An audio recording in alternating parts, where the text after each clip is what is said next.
Hi, guys. Welcome back to another wonderful broadcast. I'm Ethan. I'm with my co host and sidekick, Austin. We got Andy there on the bottom. We're going to be talking about a little special topic today. Notification. Oh, we're live on YouTube. Awesome. I better check that out. Anyway, we're here to talk about a special topic and about a movie that I actually know inside and out, and I could probably talk about for hours. It is Brandon Lee's The Crow. We're going to go over the plot. We're going to go over details of what led up to the tragedy of Brandon's death. We're going to go over how it started a cult following. We'll go over all of that. So, Andy here has not seen the film, and so we're going to get his input about little snippets of the film, what he does know, and then maybe me and Austin will take over because me and Austin have watched it a million times. So, Andy, how far have you gotten into the movie? I've seen the full movie, and that's kind of the crazy part. Oh, Is my I bad. think I've no, you're It's good. been a while that you've seen the movie. Yeah. No, yeah. So what I was like saying off screen, so off camera, so to speak, was I think I had seen the movie like when I was a kid or just bits and pieces. But this is the first time, like as an adult, that I've like seen it, and I loved it. It was so awesome, and you forget about all these like superhero and comic book movies that came before all the MCU, Marvel, DC movies, all that stuff. So it was awesome just to watch it and realize it was based off a comic. I mean, from my stance at least. Right, from James O'Barr. I haven't actually read the comic myself. All I know is I don't remember how many issues it was. You know, if you want to start from the whole, how many issues the comic book was. I don't think it lasted that long, but then again, the film really rekindled that. Rekindled the popularity of that film. It's funny too because James O'Barr, his inspiration for writing The Crow was his girlfriend was killed by a drunk driver. Mm-hmm. And so for many years, he went through a lot of grief and a lot of sorrow and a lot of depression. And that was basically his way of writing, I guess in a way, the characters he wanted to bring murder victims back to life because I'm thinking that filled in the sorrow of losing, a girlfriend to a tragic accident. And I guess one could call it murder because, I mean, when you drink and you drive, you pay the price. Nobody ever forces you to drink and drive. I would not recommend anybody do that. Of course, he didn't have Uber or a Lyft back in the day, but in a way, I think that was his way of kind of trying to see the light that people can't bring back, and you can kind of bring a little vengeance to it with it, and that was kind of to fill in the sorrow that he was going through all the years. This was Brandon Lee's big film, despite being his last film. It was his fifth or sixth movie. He had a few called Rapid Fire and then Laser Mission, I believe. Yeah. But they weren't that well known. And the reason that they weren't that well known is because they were filmed in Hong Kong. And it's kind of the same thing as it's just, it wasn't brought over to the States. The Crow was the only film of his that was actually filmed in the States and was actually signed under Paramount. So nobody really knew Brandon Lee before The Crow, but they got to know him a little bit better afterwards, and the tragedy how he died and whatnot, and how that became a big mystery because people were ruling that somebody had loaded the gun intentionally for him to be shot. That rumor also was preceded with Bruce Lee, his father, who in 1973 laid down to take a nap, but he took a painkiller before, and he died of a brain edema, which means he took up his brain suffered allergic reaction, swelled up his brain, and then he died from a hemorrhage. And I did people not thought know that, that. yep. And people were ruling that out as a murder because they thought he had ties with the Chinese mafia. You know, Bruce Lee at one time in his younger days used to be in a gang. So I don't know if some of that had attributed itself to come back many years later when he was just making it big. The thing with Bruce Lee in that matches with Brandon Lee is that Bruce Lee died just days before Enter the Dragon came out, which it was his final film. So it was a how do you say the word? Posthumous? Posthumous, You know, right? Like a posthumous film, and that would also apply with Brandon too. You know, but the only difference is Bruce Lee finished Enter the Dragon. Brandon Lee only got about 85% of The Crow done before they had to do rewrites with the script and add special effects and also bring in a body double. But it's sad that, you know, he was just 6 days away from seeing the premiere of his final film, Bruce Lee, and never got to. I think that's like, because I was reading up on it because one, for whatever reason, the dots never connected like in my head that Brandon Lee was Brandon Lee, you know, like was like Bruce Lee's son. Like I've heard, I knew it was Brandon Lee and he passed, and I was like, that's terrifyingly sad, but I never connected the dots that was like Bruce Lee's son until I had like done this like actual formal watch of the movie. And it's crazy because I'm also looking up the reviews, and you know, people would say that that like you said, it was like it would have been his breakout film. But I think even like Ebert, you know, like said that it was probably better than like all of his dad's films, you know, which really shows you where he could have gone, if there had not been a tragedy, right? Yeah.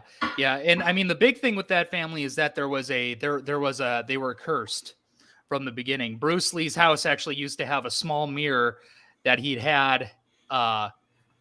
So the story goes is that their house had a small mirror to reflect off evil spirits in San Francisco or Oakland, one of the cities, and it blew away in a typhoon and on July 19th, 1973.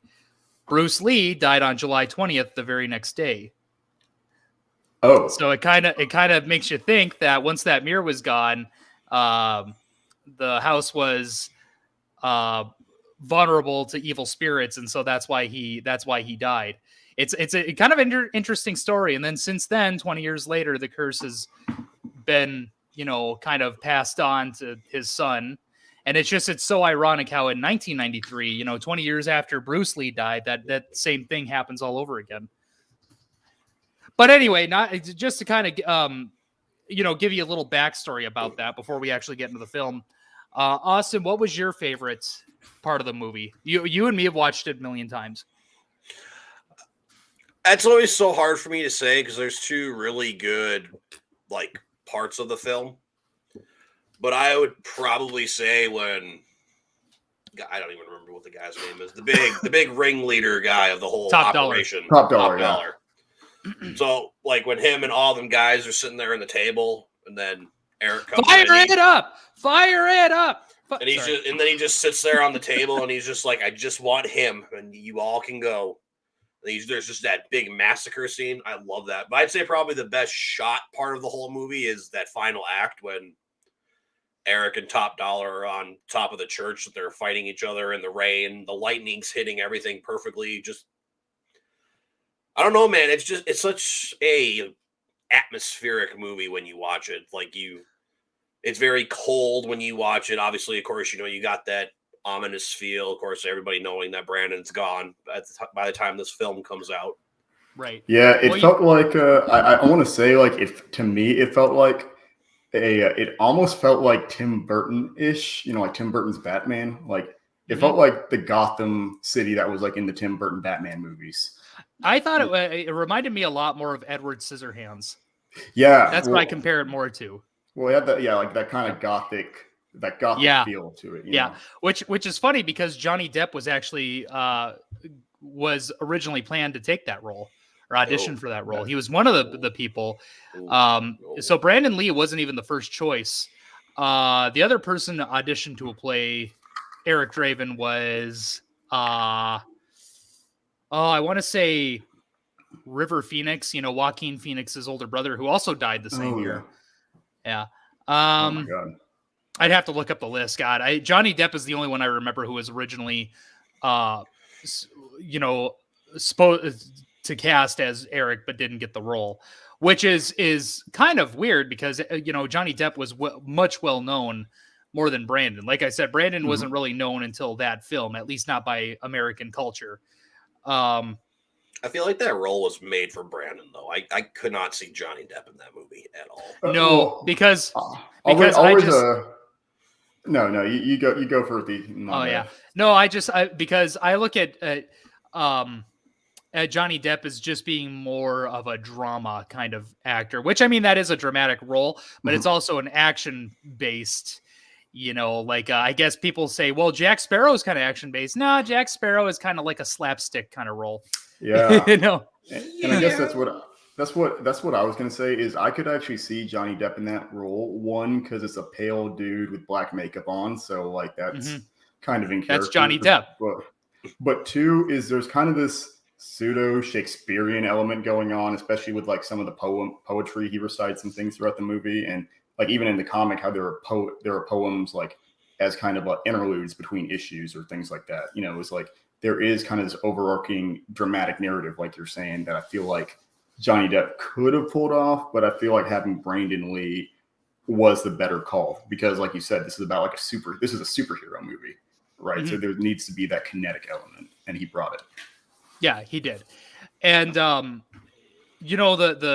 thing is, what made me realize about The Crow is that it's that was the very first movie that made me realize that movies are not filmed in chronological order, because the scene where Eric's death scene was in the movie was at the very beginning. The part where you see like Eric walk into the rewritten script, where you see Eric walk into the room and Tintin throws a knife at him, that was actually originally where Brandon was killed, except it was by Fun Boy, the one with the 44 mag and he had the long blonde hair, was the one who shot him as he walked into the room. And the funny thing about that, those red flashback scenes weren't even supposed to be red flashback scenes in the original script. It was supposed to play out where the beginning was, Shelly was in the apartment, the thugs come in, and then Eric comes in shortly after. It wasn't, whereas the film we know now, the beginning takes place where, after the thugs came in and ransacked the apartment, and then 1 year later, and it shows Brandon. But originally, that wasn't even supposed to be flashback. That was just supposed to be, it's happening as you see it go along. There were no flashback scenes. But after Brandon was killed, they had no choice but to rewrite the script, bring in the body double, and that's why, like in the segment, the flashback scene, when he's getting killed by the thugs, you don't see his face, and when he's in the apartment doing this and having those flashbacks, you never see his face because that's the body double. Like I said, Brandon was about 3/4 done filming. When he was killed, there was only about 8 days of filming left, and I think Brandon Lee only had about 3 of those days to film, so he was pretty much done. But after that whole incident, Paramount decided to, they already spent $13 million making the movie. They decided to trash the whole project after that incident because mainly because it was so traumatizing. Obviously, the woman who played Shelly, Eric's fiance, the actress, she quit, or she didn't want to stick around, or actually, maybe I think she did stick around, but Ernie Hudson, who played the detective, he was also one of the original 4 Ghostbusters. He left because his brother-in-law died in real life, so he left after Eric died. But everyone else stuck around, I guess, in film. But Paramount basically wanted to scrap it because they thought it was just too tragic and out of respect for Eric. But then Miramax later that year in 1993 took it over and put an additional $10 million. So $23 million went into making the movie, and they rewrote the script for the loft scene, and they the part where Eric and Shelly are getting killed, and they rewrote all that, and they made the body double have Eric's face or Brandon Lee's face posted on him. It worked out really well. And I think a lot of people understood the scenes where it's a body double, that, you know, why you don't see his face. They just, because when Brandon was killed, his death was all over the news. So people knew the reason why. So it's not like, well, how come we're not seeing his face? People knew, and they accepted it for what it was. Well, and I wouldn't have even thought twice about it until you mentioned it. Like, I knew they had to, like, Yeah. I mean, for real though, like, I knew they had to doctor things up, right? You know, like move things around and all that, but I didn't even think about like minor elements like that. So that's really cool. Right. In fact, I think the last scene Brandon filmed that's actually him was after they throw him out the window and he's lying on the ground dead. Mm-hmm. I think that was the very last scene that he filmed before he walked in the apartment and was shot. If I recall. And a lot of people think that he was killed wearing the Crow makeup, and it's like, no, he wasn't in makeup when he was killed. It was one of the scenes where his character Eric was alive, and then and then was murdered. So, like I said, it kind of puts into perspective. Like, now I know with action movies or superhero movies, most of the action scenes and the climax are all filmed before like the beginning boring parts. Interesting. So, Andy, I guess to kind of take over for just a minute, how does like the film compare to the comic now? It's kind of interesting, right? I went back and forth because, I mean, I'm personally one of those guys who's in favor of comic book adaptations, like deviating a little bit from the comic. You know, I like stuff like that because I feel like it can add narrative, or just in movies where you have adapted material. Let's say like The Mist, right? The Mist by Stephen King, not a comic book, but, you know, an adapted work, where Stephen King loved the ending that the guy, you know, that was made for the movie as like more than his own ending for the book. So I like elements like that. So I'm trying to double check. I need to reread. I meant to reread and I ran out of time, but like my recollection is that you kind of see him develop more into the Crow over time, right? In the comic, like when you drop into the movie, it feels like he's already, quote unquote, the Crow. He's like figuring it out. And he basically knows he's already got this mission and is going to murk these guys, has super strength, etc. Whereas in the comic, you actually see him like working out, figuring out his powers a little bit better. You know, there's a little bit more weaponry in the comics, where you don't really get that until like later in the movie. Mm-hmm. Things like that. And then it also gets weird when it gets weird because then you go into like how this movie was popular. Like you were saying, Ethan, like I was looking at the budget, how it was like 23 mil, like you said. And then it made 94, you know, made 94 mil. So, and I say that because then it did the whole traditional like cult classic thing where it was a success. And then they took it and ran a bunch of bad sequels out in a TV series. Three. Right. And, yep.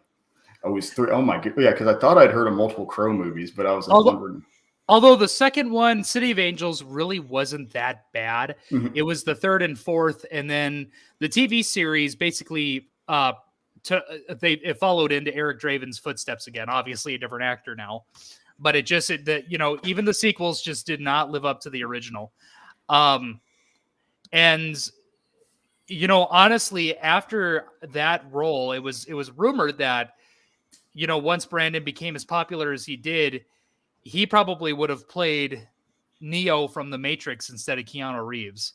Yeah, I mean, and that was actually something I was thinking of, is like, I was thinking about this is, you know, you're talking about Johnny Depp, but I was thinking about how Keanu Reeves would have been a good match. I feel like aesthetically, maybe a good, I could have seen Keanu Reeves playing either Top Dollar, you know, the main antagonist, or playing Eric Draven. Draven, right? Eric Draven. But yeah, I could see him playing either one. I could see Keanu Reeves playing either one of those roles. Oh God, if they were in that movie together, holy crap, that would have been, because they're both such wholesome human beings. Mm-hmm. Like if Brandon was still alive, I could see him being just like Keanu, just very wholesome and very peaceful and a very loving dude. Mm-hmm. You know, because Brandon was actually signed on to do 2 sequels after the first Crow. He was, because the plot was, so you guys probably don't know this, but there was a cut character from the original Crow called the Skull Cowboy, who's in the comic books. Mm-hmm. And he was supposed to be played by Michael Berryman, who you probably he played one of the characters in The Hills Have Eyes. He was the one that has kind of like a deformed face. He was supposed to play the Skull Cowboy, but then after Brandon died, that was cut because they had to do the rewrites and they didn't really have anything to go with the Skull Cowboy. So they basically made the Crow, the actual bird, kind of like the guide, yeah. the spirit guide, instead of the Skull Cowboy, because the Skull Cowboy's purpose was just to tell Eric, okay, you're back to life. This is your mission. But they just kind of made it to where, obviously the bird doesn't talk, but I think in a telepathic kind of way, Eric and the bird communicate. And so Eric knows right away when he crawls out of the grave that what he's got to do. Yeah, exactly. And that's what I'm saying is like, you kind of get that a more human actual like guidance and mentorship, as opposed to like, in a way, direction. I'll say direction. Whereas in the movie, right, he can see through the eyes of the Crow, and that's like kind of it. Those are his cues, so to speak, for what is going to happen next. Yep, those are his eyes. That's how he's able to track down the villains. And I thought the villains in that movie, aside from Top Dollar, you had Tin, the one with the knives. You had Fun Boy. You had T-Bird, who was the head of that group, and then you have Skank. And they all, except for Skank, one thing I've noticed is that they all died from their own MOs. Tin died from his knives. Fun Boy died from heroin overdose, which he was addicted to, and then T-Bird died from his own explosives and his own car, right? I mean, in his own car. Yep. And I just love movies where the villain, the killer, has his own MO used against him. Well, I mean, and we see that. I thought that was one of the best elements of foreshadowing. I mean, and maybe I'm just being basic here, right? But I really love the foreshadowing that at the end, the sister gets her eyes removed by the Crow. Because in the beginning, she's like, by Ling's character. Yeah. So by Ling, so she gets her eyes plucked out by the Crow. When at the beginning they were like talking about how eyes are important and how that's right. So I never caught on to that symbolism. I thought that was kind of, her character wasn't really that important. Right. I like Bai Ling, but I thought her character was kind of disturbing because Top Dollar and her are supposed to be half siblings, but they're also lovers too. Yeah. It's like, so gross. And they make out kind of right before the final fight too. And it's like, what I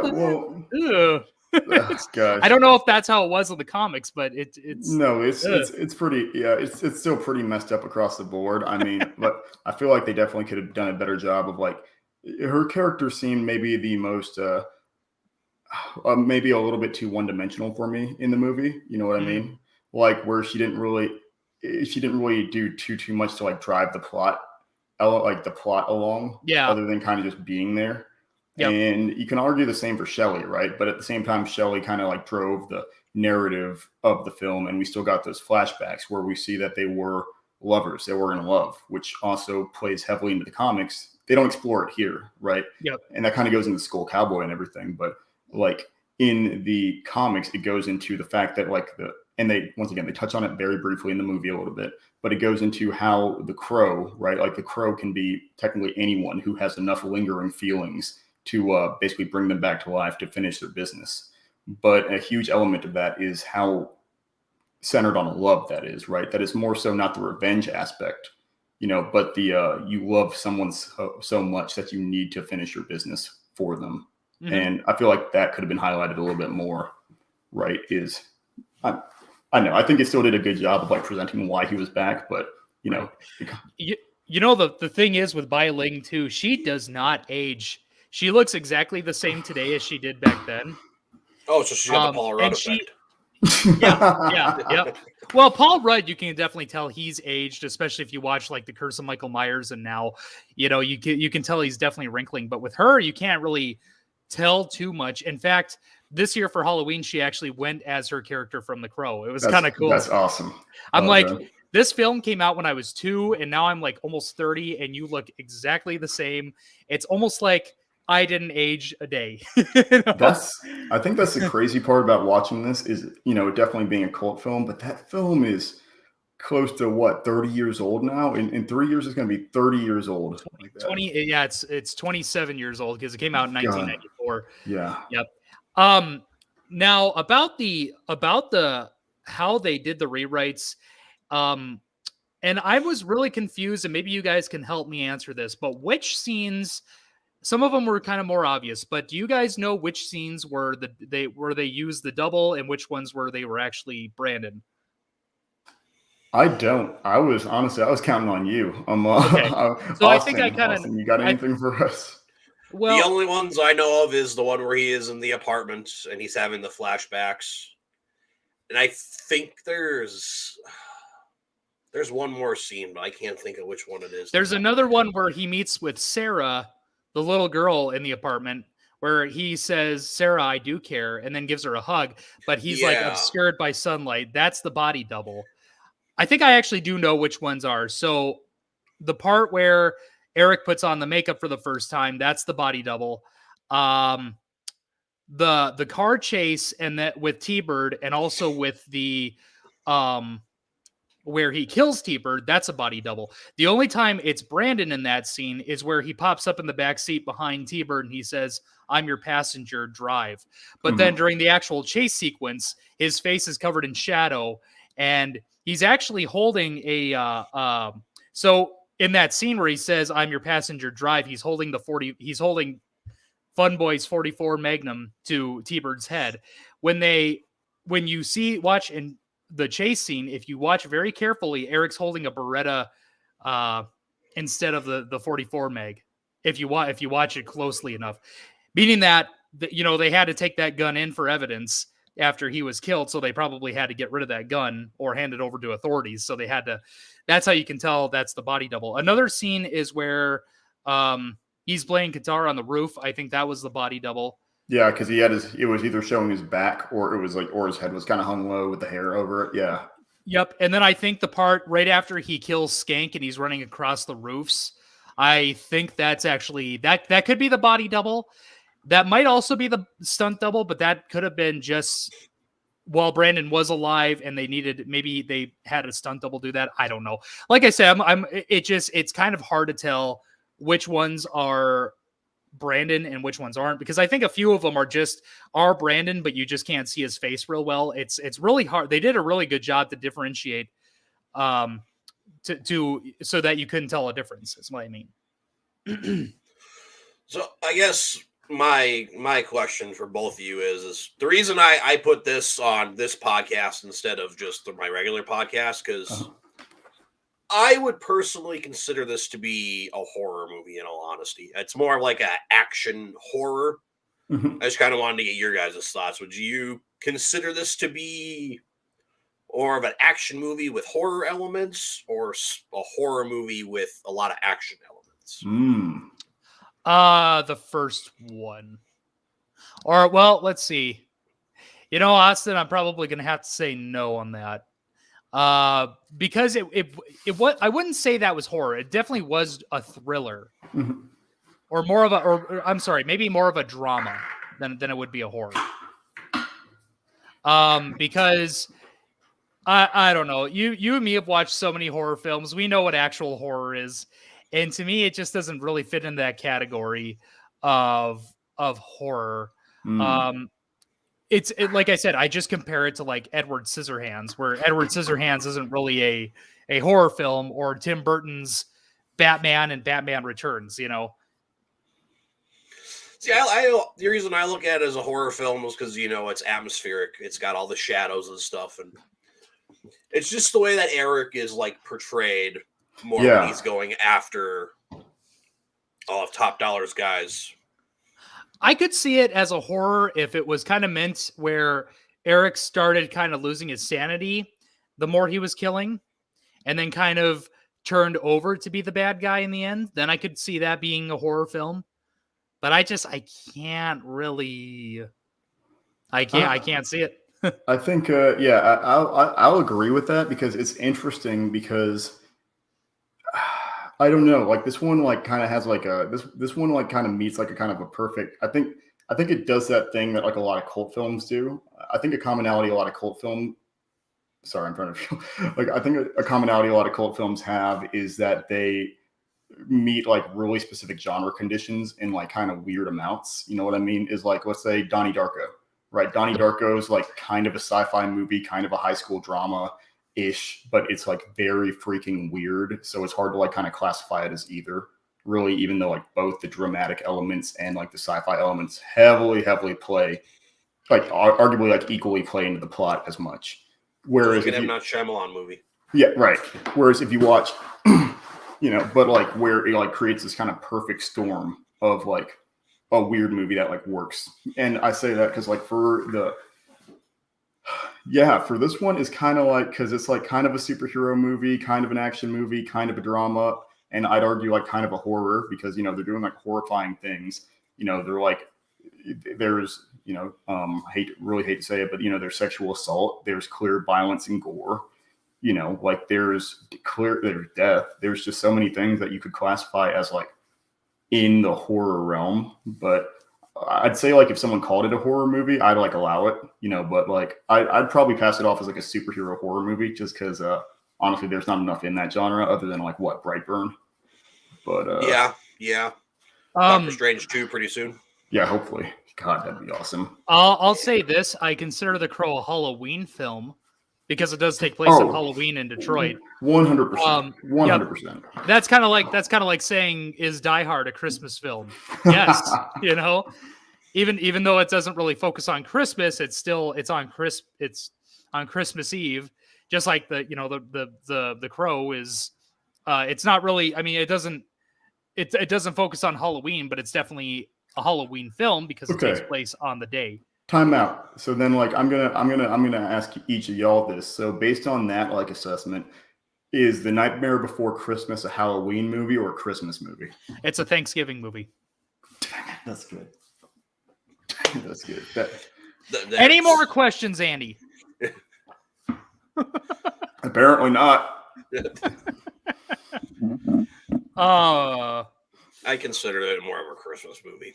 But yeah, I'm all joking aside, Austin, like circling back around to you, dude, like what do you think? Like The Crow, like do you view it as like a horror movie, or do you view it as action, superhero? Like, is it a rom-com? Do you think it's a rom-com? Low key. Some moments are. Yeah. I mean that is You're not minus wrong. the calm, but more of the rom. Yeah, there was some playfulness. That's not wrong. I mean, I don't know. It's hard to say. Because like I love horror so much, so it's hard for me to like not watch a film and see something in there and be like, oh man, if this was in a horror movie, it'd be so good. Mm-hmm. I mean, I really guess you could more call it an action film with some horror elements into it, but I don't know. I look at it like 50-50. That's the way I look at it. Yeah, and like to kind of echo my point again is like in line with you, Austin. Like if someone put it on a horror movie list, I'm not going to complain about it. You know what I mean? But if like someone left it off a horror movie list, I'm also not going to complain about it. It's kind of like there for me where I can go either way on it. It's like I would say it's probably like one of the best superhero films of all time, if you want to look at it that way, or comic book films, however you want to look at it, I guess. Because I guess The Crow, I guess, is kind of more of like a vigilante in a sense. Yeah, it's Dark Horse. Yeah. Well, yeah, but I mean, and that's like the interesting part, right? Is like circling back around to The Crow all these years later is realizing, I would argue, it's done the most for the suit. It's like probably done the most for the superhero and comic book movie industry, or whatever you want to call it. Like I know, I don't know what I'm trying to say, but like, I say like we wouldn't have Blade, we wouldn't have Dread, we wouldn't have Kick-Ass, we wouldn't have we wouldn't have Logan, we wouldn't have those movies if we didn't have stuff like The Crow. Like this was a massive risk to take back then, especially considering the subject matter and the controversy around Brandon Lee's passing. Is Blade, is that Dark Horse or Marvel? I think that's Marvel, isn't it? Marvel. Yeah, that's right. Oh dang it! Never mind. I was gonna say something about the MCU, but I don't want to spoil anything for anyone. Now, a lot of people always wonder about how the bullet got into the gun and how Brandon Lee was ultimately shot, and I have the answer to that. Oh boy. So, so what originally happened is, you guys remember the pawn shop scene, right? In the movie. So the movie, of course, it takes place in Detroit, Michigan, but it was actually filmed down in Wilmington, North Carolina. While the stunt crew was down there, they had to go to an actual pawn shop and get as many items as they could to decorate the prop pawn shop in the movie. And while they were getting the decorations, they grabbed a live box of 44 Magnum bullets, and they took that back with them to the studio. The stunt coordinator found the box and he asked his crew, it's like, hey, what are these bullets doing here? These are live. And, the guys were like, well, we just were told to pull everything or get as many items from the real pawn shop as possible and bring them back here. And he's like, well, no, we can't have those on here. No live ammunition on set ever. So he took the box of 44 bullets and he put them in the trunk of his car, and he kept them there for about 2 weeks or 3 weeks. And, left them there just sitting there. Well, a problem escalated that they needed to make blank rounds for the actual 44 gun, which was Fun Boy's gun. They did not want to spend the extra money to buy fake bullets. So what they did was they realized, hey, we have a box of 44 rounds. Let's grab it from the trunk of the car and let's make blank rounds using the live ammo we have. Oh my goodness. So right. So what they did was they took the ammunition, they took off the bullets from each casing, and they dumped out the powder, and they left the primer intact. So what they would do with the casings is that they would fill them with gunpowder later on, and basically they stick a little piece of cardboard in the where the casing goes, and so they would keep the primer intact. They poured gunpowder into the casing, and they put that little piece of cardboard at the top. And so when they actually fire the gun, it'll create the gunpowder and the effect, but no bullet. So it's basically, it's still a live bullet, just no bullet tip. And while doing so, they realized that they needed to make some dummy bullets. And dummy bullets are it has no primer, no powder, just the lead tip and the casing. And what they had to do with the 44 mag, there was a scene, and I don't know which one it is, where they had to point the gun. The camera was they had to do a front view of a scene of looking down the barrel of the gun. And of course, if you can picture a 44, they had to make it look as real as possible, so they wanted to make it like there was actual bullets in there, and there were, but no gunpowder, no primer.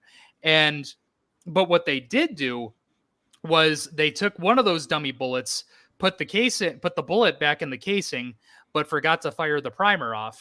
And so they loaded that one into the cylinder. And so when the scene came up where they needed to simulate the 44 being fired, they did that. And after 2 or 3 shots, a popping noise went off, and the hammer struck the primer with the bullet in the casing, and it pushed that lead tip into the barrel of the gun. That bullet stayed in that barrel for about 2 weeks, and it was just 14 days before Brandon's death scene, or Eric's death scene. So that scene came up, and the director had called for the 44 Magnum.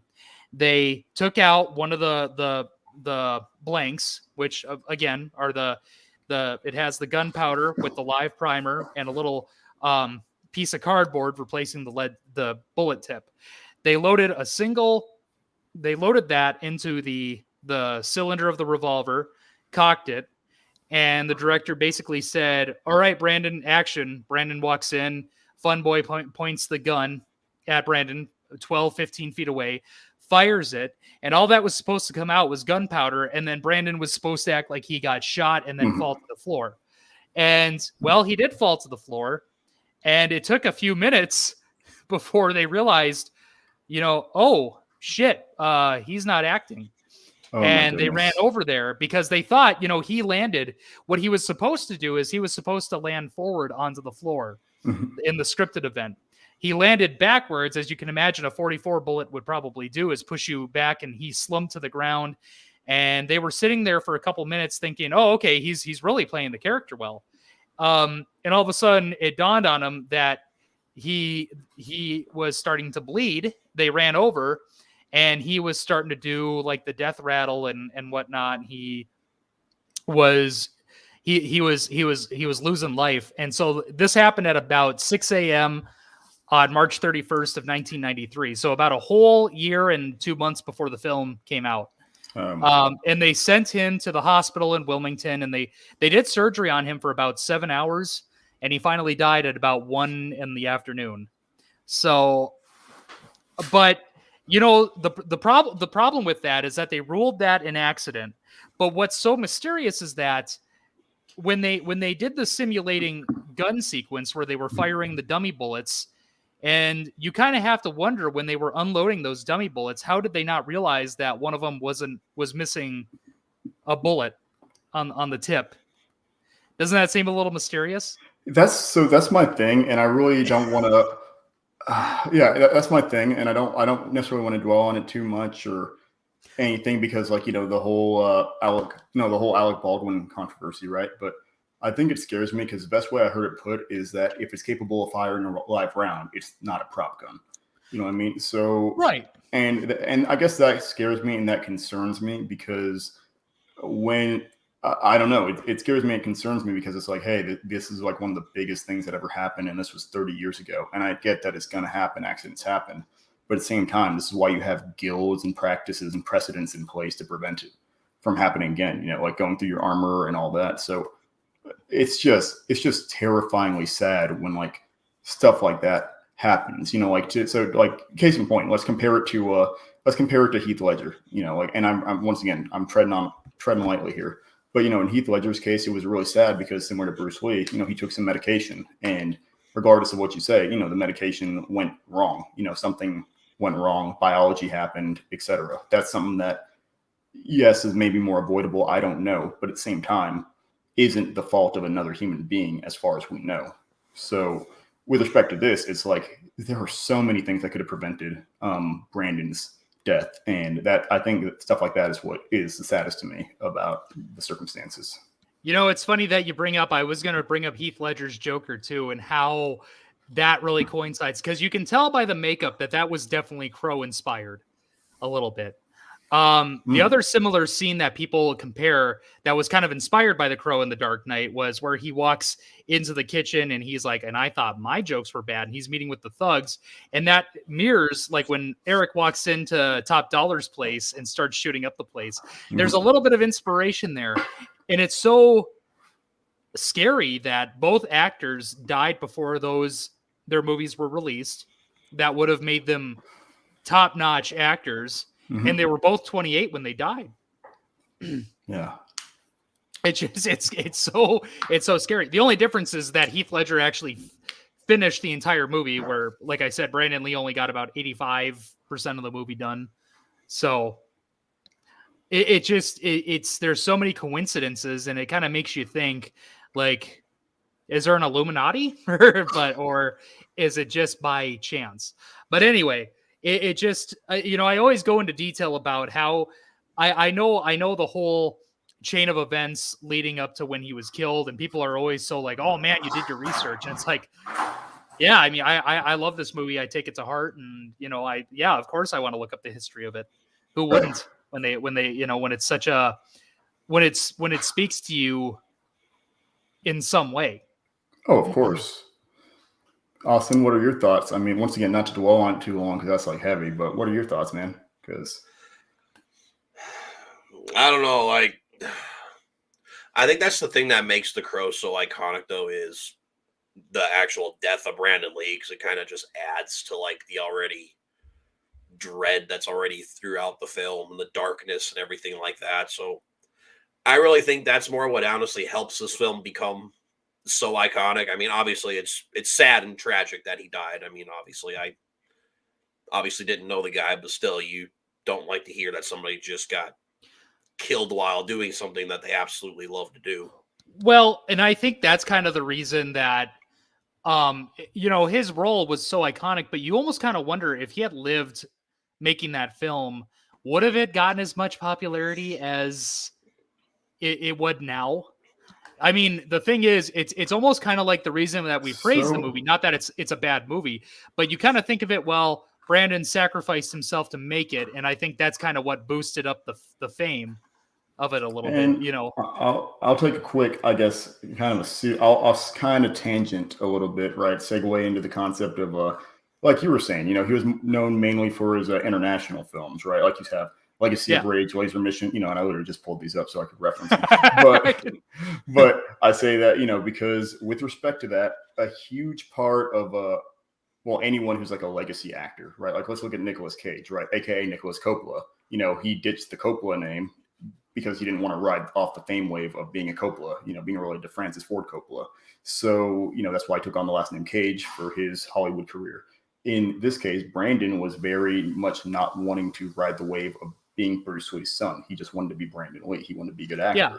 So this was huge. Even if it failed, even if it bombed, it was a huge deal because it was like very significantly different from anything that Bruce Lee had done. So, I mean, like that, regardless of like how good it was compared to what we have now, I think it would have done a lot for his career and ultimately like the legacy he wanted to build for himself. Right. And I get that too. Like Brandon wasn't mooching off his dad's popularity.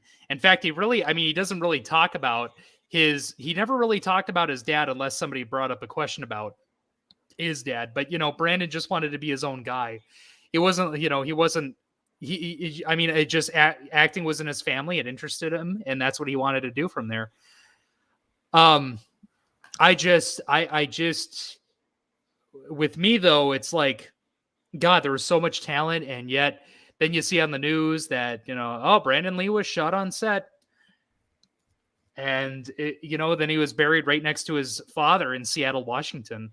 It's just, God, it boggles the mind. It's like, how does that happen? Yeah, it's just a tragic thing to think about. I'm not crying. You're crying. You're right. So, I guess to kind of maybe like... Austin, I'm not done asking questions. No, I'm just kidding. Nope, take it away. Go right ahead. I'll just sit here quietly like I have been.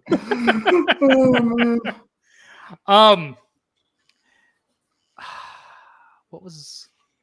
All right, so you don't even know, so I'm going to take it. So, I mean, obviously, it's very mainstream, of course. Your first film does good. Let's spawn a whole bunch of sequels. Obviously, these 3 sequels did not do all so well. And Ethan, I'm with you on City of the Angels. I actually think, personally, it's the better of all of them.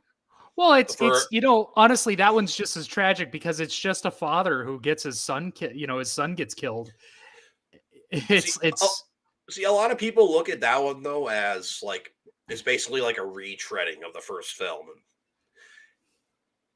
Yes and no, but I still think Wicked Prayer is easily, hands down, the worst one of them all. Oh, absolutely. The one with Edward. Y'all have watched more than me. I haven't even read all the Crow comics, and I mean, like, because there's a main one, right? The main 4 volumes, like the original one, and then there's like everything else, because like James O'Barr, unfortunately, I never really captured that same lightning in a bottle as he did with the Crow. Wait, how many issues was it with Eric and with Eric's arc? My understanding was, and I'm fact checking, right? Because I've got the main one right here. I thought it was 4. Maybe I've got that incorrect. Let's see. Yeah, I thought it was 4. I thought it was 4 issues with Eric. Let's see. Yeah, the first 4. Yeah, the first 4 would be with Eric, and then you have the other ones that came out. Once again, I haven't read the other one because you have a bunch of different offshoots. Typically around the time like after the movie debuted and became popular. So are they in color, or is Eric's arc, is that all in black and white? Eric's arc, at least the print that I have, is all in black and white, but mine is also from let's see, I think mine's from like the 90s. I just then that's probably that's James O'Barr's original. Yeah. If there is a colored version, then somebody else took that into their own hands and colored everything in. But it's supposed to kind of give you that noir kind of feel. So that, the black and white, I think, fits perfectly. I mean, that's how most mangas are. So And Austin, what was your question earlier? If you captured it, I mean, so I'm sure. I don't know. I was wondering the same thing. Roommate, sorry, y'all. Oh, that's all right. So there was this big, rumor for like years that they were going to remake this movie with Jason Momoa. Yeah, with Jason Momoa. That's right. Yep. To my knowledge, I don't know if it's true, but I think they completely scrapped the idea right now. So let's figuratively say if they didn't discuss doing a remake, which I don't think they should do anyway, personally. How would you guys do, essentially, I guess, like a reboot of this franchise? Because, like, for me, I would kind of do like what, this is going to sound, I don't know, kind of dumb, maybe, but I would do like what Halloween did. I would do like what Candyman here this recently just did this year. I would just do a reboot like after the first film. So like ignore City of Angels, Salvation, and Wicked Prayer.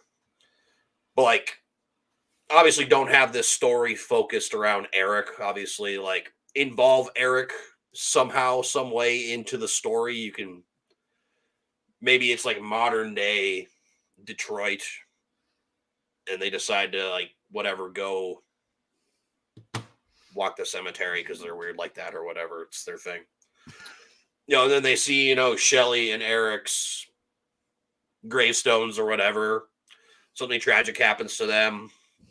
One of them comes back, whether it be the guy or honestly, I wouldn't even mind seeing a girl crow just to kind of see how that there has been a girl crow.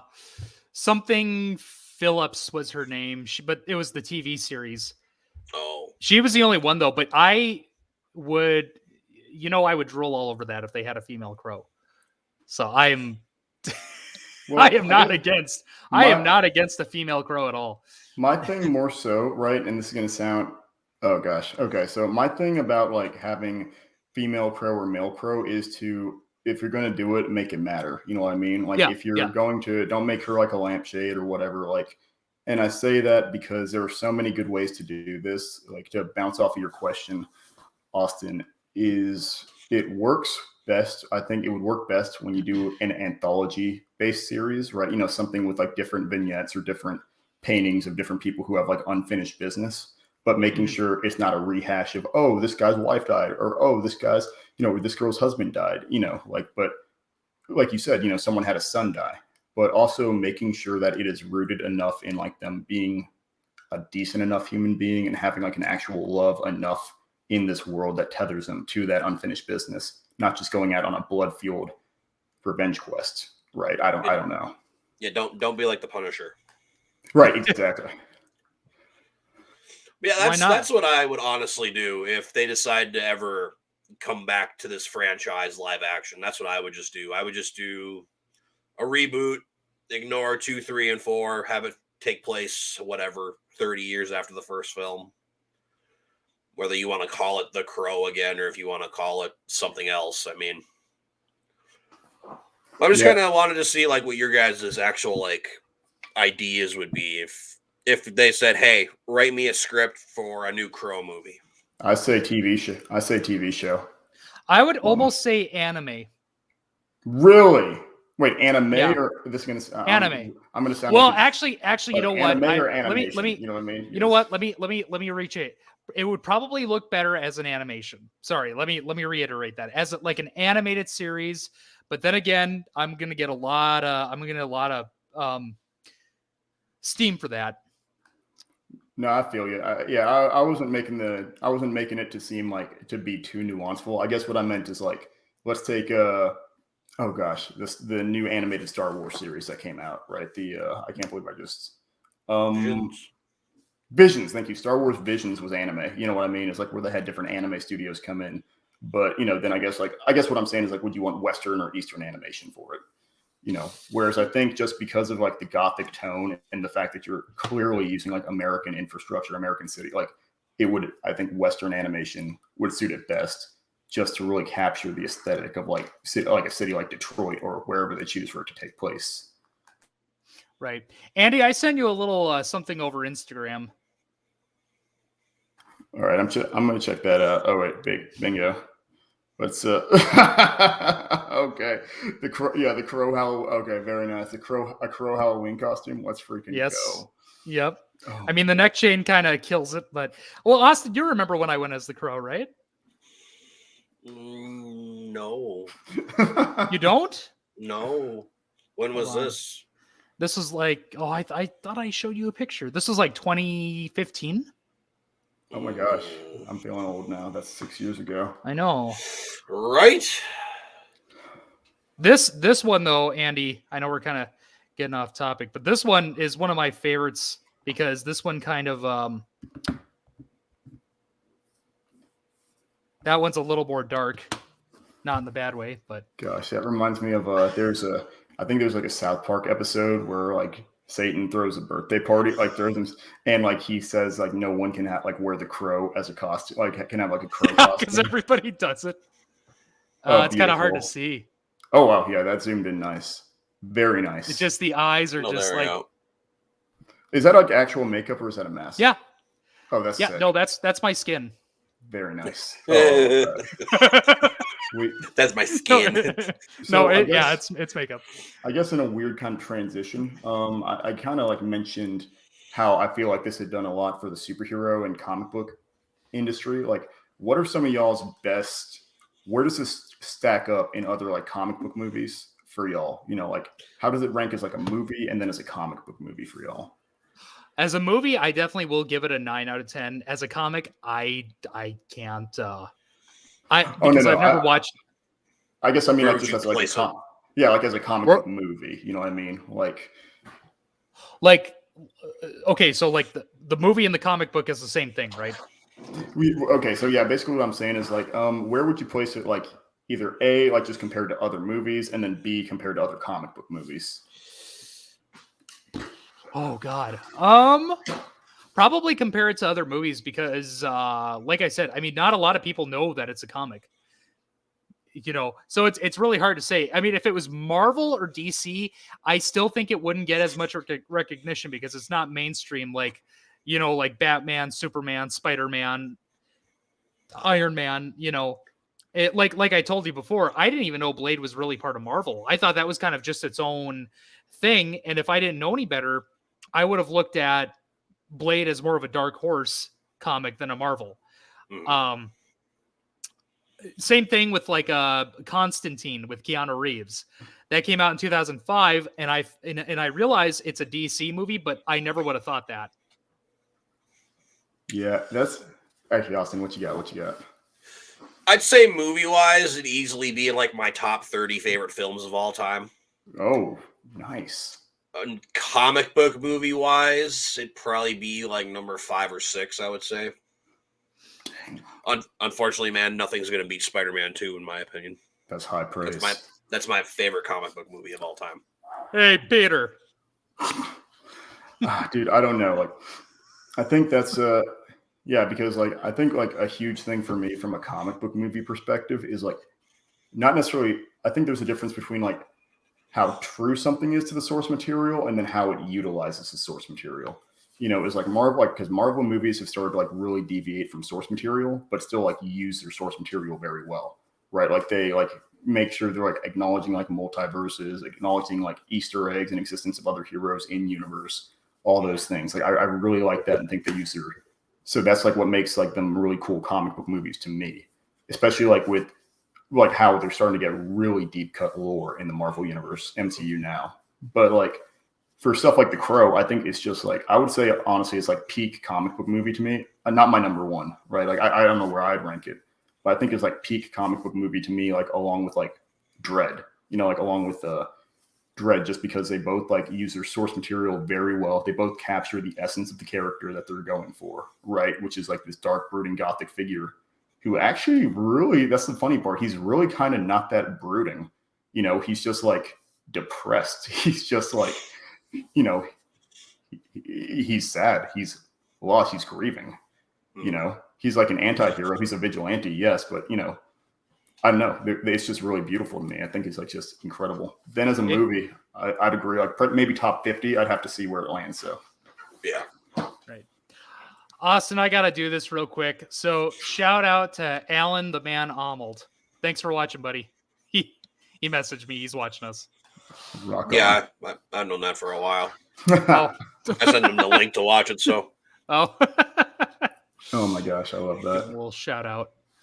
So I guess since Ethan wanted to give it an actual rating, I guess. Oh. For me, it's like a 9.75 out of 10. The only thing that really hurts this movie for me, and it's just a date thing. It's just that some of the effects just don't hold up. Like when Eric's falling out of the apartment down below, like the effect behind him just is so obviously green screen. Like it bothers me. Or when like the actual bird is like flying throughout the city, sometimes it looks just a little choppy, and the fake fires and stuff.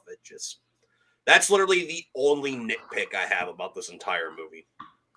Other than that, enjoyment wise, I give it a 10 out of 10. Yeah, it does look a little cheesy when he's like falling out of the window in that one part, but that was as good as the 90s could get at the time, man. Hey, I mean, I look at it this way. I mean, Jurassic Park killed it the year before. I mean, this film for its time as well also does pretty good as well. Well, if Spielberg was the one who did The Crow, then it'd be a different outcome. Hey, we got something. We got some disagreement. We got some controversy in the chat. Not the special effects are not bad at all by Mr. Jonathan Parker. All right, okay. Who wants to handle that? Hey, man. See, again, like I always say, you know, everybody's got their own opinions. I respect absolutely everybody's opinion. That for me, like I said, it's literally just like a nitpick for me. Like it's nothing that like is gonna drastically like change it. Like, oh man, the effects in certain parts just look a little weird. Like, yep, no, it's like a 5 out of 10 now. So, well, yeah, I'll say for the time, yeah. Yeah, I'd say I would agree. I'll agree with Jonathan, Mr. Parker, but I'll agree with you on the third.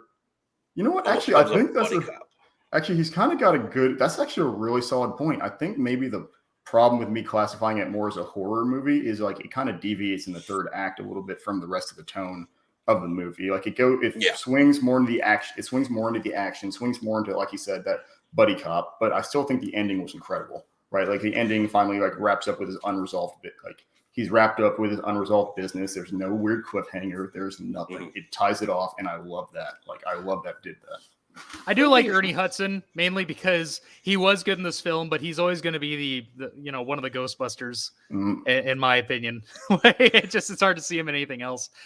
It is definitely like a drastic change. Like the first 2 acts are like very dark and like very narrative to like continue the story. And then, you get to that final act and then, it essentially turns into a buddy cop. But I mean, to me, it still works. It's still enjoyable. I would also raise a counterpoint. About how that actually makes it a better movie. Honestly, is the concept of like if we view the movie as like a portrait of grief and what it looks like to be grieving, right? Especially as someone who literally comes back from the dead to avenge their and no, to Jonathan, I'm not saying it's terrible either. I agree with, but like if we look at it, we see like there's kind of a brighter shift towards the end, whether that's intentional or not, because he's kind of got someone in his life who is actually trying to help him resolve this, right? Who's not viewing him as a villain, but like is like.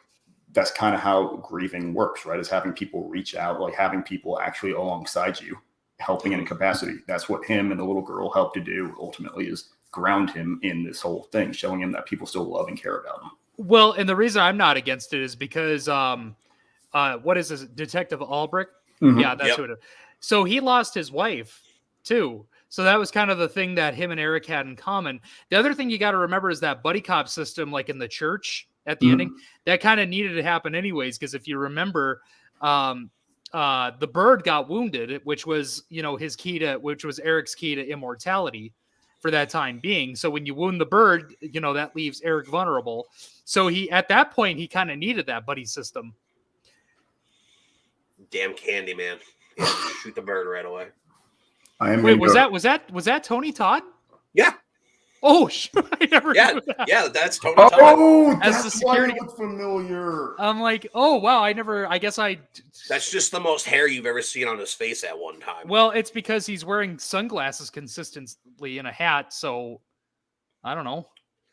Brighter is not that bad, but it feels a bit too contrived. The moves are a bit too it. Needs to be that way. I plan to Reddit the movie for myself. Yeah, I mean, like I said, man, for me, that is literally like the only little problem I have with the film. Other than that, I love the direction they go. I love the darkness, the atmosphere. Obviously, of course, I love Brandon Lee's acting in this film, with this obviously being his final film, but obviously for a lot of people, it being his overall best film in general. Right. Yeah, you were right. That was Tony Todd as Top Dollar's bodyguard. I didn't. Yeah. All right. That's super cool. Yeah. Wow. I never knew that out of this whole time. Wow. Learned something. I knew something you didn't. It ends with Sarah leaving the gate and with Brandon seeing her go. Yeah. Yeah, man. I mean, it's definitely one of those movies where the farther along it goes, you start really to like feel the weight of the film on you when you watch it. I mean, I guess I don't really want to compare it to, but it's like when I watched The Wailing for the first time, like that movie just had all that just dread and like tragedy and despair throughout the entirety of it. And I think maybe that's like kind of like a different, I think that's kind of like a different aspect on horror, right? Is like, let's say something like Jason versus Midsommar, like let's say Jason versus Midsommar and Hereditary, Ari Aster films, and then this. And I know those are like three weird categories, but like a movie like Jason, right? Like a movie like Jason has jump scares. It objectively scares you. There's a big bad monster. Movies like Midsommar and Hereditary, but yeah, movies like Hereditary, they build dread and terror. So like yes, there are some jump scares, but you're kind of just sinking into your seat, like what's going to happen next. Like what here's the thing.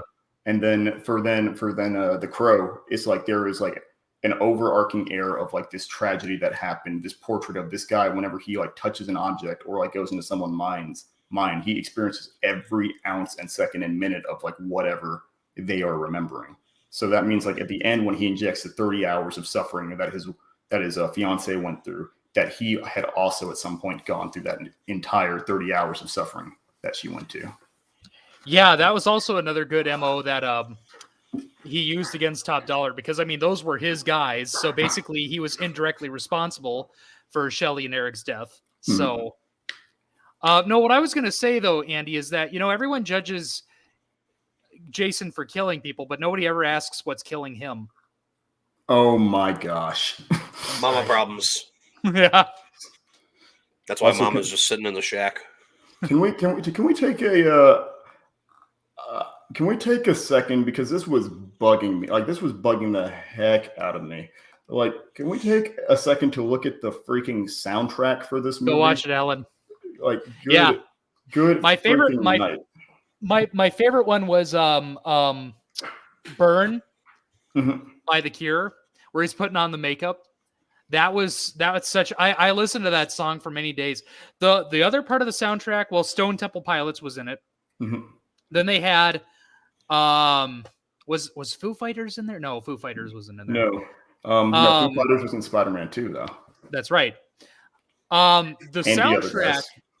soundtrack for when he goes back to the apartment and he's having the flashbacks of him and Shelly dying, being beaten up and tormented by the thugs, that almost like that church choir sound, you know which one I'm talking about? Yeah. And it also plays when T-Bird realizes who Eric is when he's about to die, and he's like, I know you.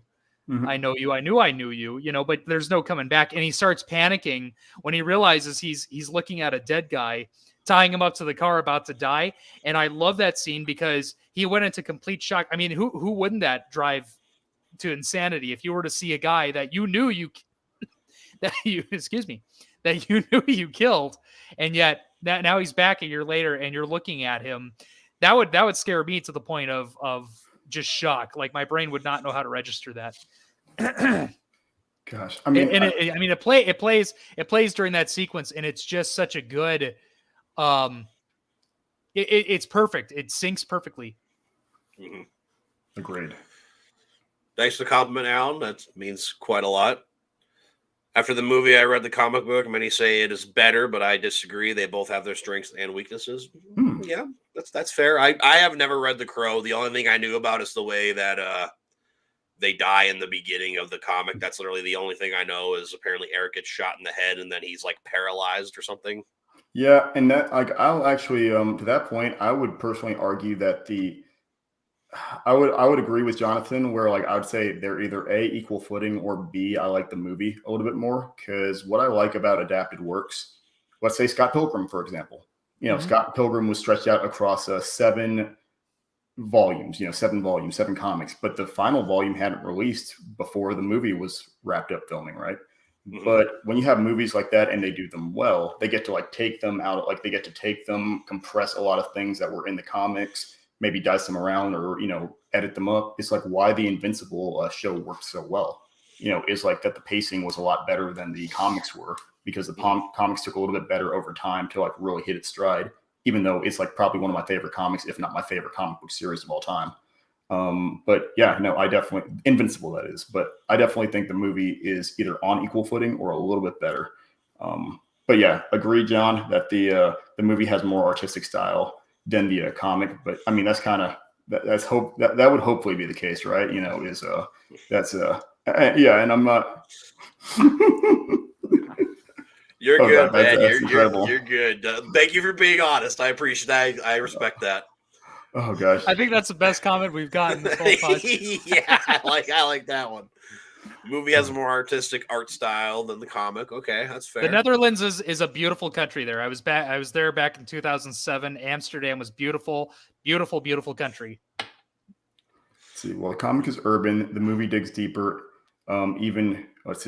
Digs deep into even Victorian Gothic cliche. How original, especially when combining it and metal. I mean but that's the thing, right? Is it's interesting to me because, to your point, it added this grungy punk vibe to it with this, like I said, this kind of pseudo brooding figure, is where he still clearly has a heart, but he's also about his business. He's trying to take care of stuff, but he also doesn't I don't know. It's really interesting to me. Yeah, those are some good points about the vibe it establishes. Well, you definitely know that the story has changed because if Brandon did sign on for those sequels, right? Mm-hmm. The original plot was, had they kept the Skull Cowboy in there, the Skull Cowboy told Eric specifically, do not interact with the living, just come back, kill these guys that killed you, and then go back to the afterlife.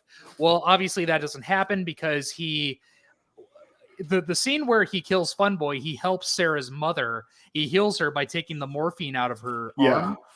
And so in that way, he helped the living, and then he helped Sarah in a way. He helped Albrecht. And so basically at the end of the film, what was supposed to happen was Eric was going to be stranded in the living world and try to, I don't know where the sequels were going to go, but try to find a way back to the afterlife. It was basically just supposed to depict him stranded in the living world, and I'm guessing he was going to have to defeat another crime ring or whatnot. That's my only guess, because where else can you take it from there? He killed, but that's the thing with the sequels that were originally supposed to be. It's what else can you do with that? Eric killed everybody that did him wrong, and that's why I'm saying. That's why I'm saying your best bet is to do you need to have a character as a. Have it you can, once again, you can dice stuff around, or you can dice stuff around, play with stuff from the material because you're adapting it. But that's why kind of an anthological work would be best, right? Is he's not going to be the only one who's trying to get over stuff. There are other people with unfinished business. So kind of like what the sequels did and failed at, use different crows, quote unquote. Reminds me of this comic book series. It's also great by Brian Azzarello. I recommend it to everyone. It's called 100 Bullets, right? 100 Bullets is this comic about like for people who have like something that they need to deal with, like they had a crime or an atrocity happen to them. This mysterious man like approaches them and gives them a case with a gun and 100 bullets. Like it's an unmarked gun, untraceable bullets. And he tells them like they can go after whoever they want with it. If they fire the gun, like the cops won't come after them. If they turn it into the police, they'll give it right back. Like it's super shadow government-y. It's weird. But, stuff like that is the comics are great because it passes the gun and this guy goes from person to person, like giving them their opportunity at revenge or whatever they want to do with these 100 bullets. But they say as soon as you use your 100th bullet, your 100th bullet, then you're back, like you can be tracked. Your business is done. Your work is done. Like you'll be able to be traced, everything. So, when did that come? When were those published? Like when were those? Is it older or is that a new series? It seems like early to mid 2000s. 100 Bullets, but either way, I was just saying that like that's one where you have like a central, you have like a common character, right? Like this man, right? The man in black or whatever. This man who goes between people and gives them an objective and a way to like accomplish it, right? Or the means to accomplish it. Whereas like the same thing for the Crow, you have someone like the Skull Cowboy, or you even use maybe you even use Eric's character as a vehicle to progress the plot for each of these individual crows. Maybe like the thing about a crow is like once they complete their business, they're allowed to like guide someone else to complete theirs. Because I don't know. Is Agent Graves? Is he supposed to be kind of like Agent there you go, Agent Graves. Thank you. No, so that's the thing. Agent Graves is the person who. He's basically bald dude, black suit, but red tie. He gives people a case and tells them, "You got 100 bullets. Do what you need to do." But once again, they use him as a vehicle to show you different people, like how they would use the gun, how they would go about their revenge, etc. And I think that that could have been a direction similar to for the movie series if Brandon Lee had had been able to fulfill that series. Yeah. Potentially, I don't know. Yeah, that wouldn't have been a bad idea either, honestly. So is there anything else anybody wants to say here? Any other just comments, questions, anything like that? Well, I do want to say, though, that, the Crow just kind of changed my life a little bit when I first saw it. Because it definitely demonstrated that there's a lot of ugly in the world, but there can be a lot of beauty if you just put your soul into it. That's why It can't rain all the time, dude. It can't rain all the time. In fact, that's going to be my next tattoo on my back. Yeah. I guess that's a question I have for each of y'all then, is this movie clearly means a lot, and I don't mean it in a bad way at all, but this movie clearly means a lot more to each of y'all than it does to me. Why is that? Like just for each of y'all, what is that impact it left with you? I mean, I know you said yours, Ethan. Like Austin, what is yours? What does this movie mean to you? I guess in a weird way, it's just kind of like at one point in time where everybody goes through dark times. Like that's just inevitable. It happens to everybody. I mean, that's always kind of something you think about too. Is kind of like, okay, what would happen if I was gone and something like this tragically would happen, and like what would I actually want to do or have somebody do for me or whatever. But I think it's just like the dark tone, like how somebody who did something like this for a living was able to put everything he had into this one film. It becomes this cultural phenomenon, and it's just easily, I don't care what anybody wants to say, I will personally still say one of the greatest films made of all time. Yeah, and I think that's absolutely fair, especially because it's weird because I know it's weird because then you compare it to this whole guy's track record. Jonathan mentioned the director Alex Proyas, right? And his track record is super weird, right? Because he's got that, The Crow, Dark City, I, Robot, Knowing, Gods of Egypt. It's kind of all over the place. So, but it's like he knocked it out of the freaking park with The Crow, and that could not have been done without Brandon Lee. And like I said, for me, watching that again, especially as an adult, is me realizing, oh my gosh, we would not have been able to move the comic book franchise, like comic book movie franchise forward, like without this and Sly Stone's like Dread. Actually, I think that was PG-13 maybe. But either way, this was an R-rated comic book movie that was a massive freaking success. Are you talking about like Judge Dredd with Stallone, or are you talking about the one with Mark Cuban? No. I was talking about the one with Stallone, but I think that one might have been PG-13. But what I was saying is, I think The Crow as a movie did so much for the movie industry as well as for like just comic book movies in general. Like we wouldn't have Logan without. I said it earlier. We wouldn't have Logan without it. We wouldn't have Dredd without it. We wouldn't have so many other great R-rated movies. I'd argue we wouldn't have Deadpool without it easily. We wouldn't have the comic book movies we have if exactly. They wouldn't have started anything. We might not have DC films. We might not have all the MCU films that we have. I mean, well, there's lots of reasons to like The Crow. We did have, the Superman films with Christopher Reeves back in the 70s and 80s. Oh yeah. Well, and I guess that's my thing is like, it's about kind of the progression of it, right? Because the 90s are where you were also kind of like, I guess late 80s and the 90s were kind of where you were in, I think, the Bronze Age of comics, right? So that's where you had like a lot darker like material coming out, right? So stuff like Superman is very lighthearted. Stuff like Spider-Man movies, those were lighthearted. Or, earlier stuff, even like the Batman movies, like were a little jokier. But, this was like just a dark movie through and through. It was not meant to be lighthearted. It was meant to have light in it, but it was not meant to, it was a clearly very dark movie. And for a comic book movie, an adaptation and a rated R one at that, that's really unheard of at that point in time, I'd say. I think the reason why it talks to me is like, an eye for an eye, for everybody, I mean, we're all like that as human beings. If someone did me wrong, I mean, I would come back and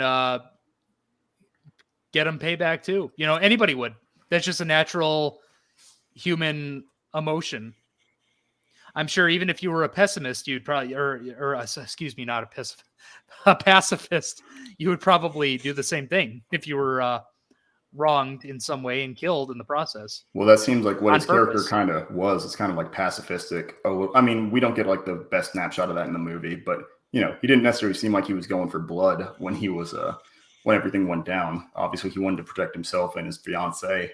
Yes, but yeah, exactly. It was clearly this brighter character who didn't even necessarily go down a dark path, but like was given the opportunity to make things right and was still human at the end of the day. Yes.